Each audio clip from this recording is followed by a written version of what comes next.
जी हाँ, नमस्कार दोस्तों। एयर इंडिया फ्लाइट ने इमरजेंसी लैंडिंग की है तकनीकी इश्यू के कारण।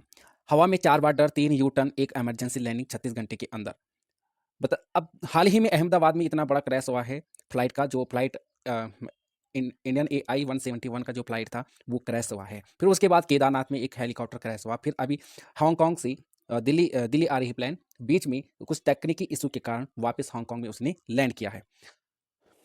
बताया जा रहा है कि एयर इंडिया फ्लाइट जो कि हांगकांग, चाइना के हांगकांग से दिल्ली वापस लौट रहा था और बीच में ही जो फ्लाइट है एआई 315 का है, जो ये बीच में ही इसमें तकनीकी इशू आ गए थे और वापस हांगकांग वापस इसको लैंड किया गया और जो पैसेंजर है उनको सेव किया गया।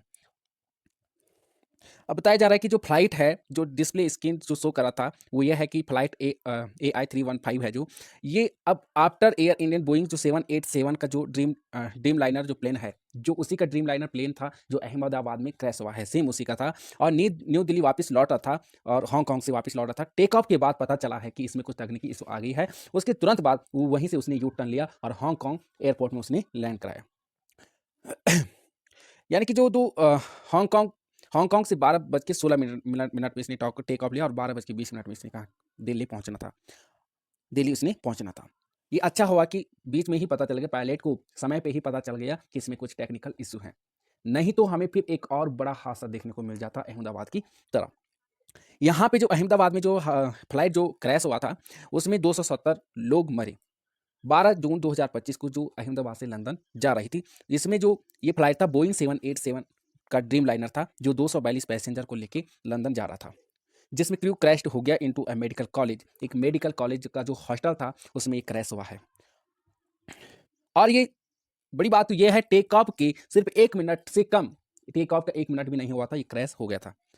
यहाँ पे देखो, ये तस्वीरें आप देख रहे हैं, यहाँ पे ये हॉस्टल है और यहाँ पे जहाज गिरा है, ये जो फ्लाइट है यहाँ पे गिरा है। यहाँ पे अंदर की तस्वीरें आप देख रहे हैं, यहाँ पे जो हॉस्टल में जो लोग थे, जो डॉक्टर वगैरह थे, वो यहाँ पे लंच कर रहे थे यहाँ अंदर। फिर यहाँ पे जब क्रैश हो गया तो एक बहुत बड़ा धमाका देखने को मिला। उसके बाद सब कुछ तहस नहस हो गया। मौके पे ही वहाँ पे रेस्क्यू टीम आई, उन्होंने वहाँ से रेस्क्यू करना शुरू किया।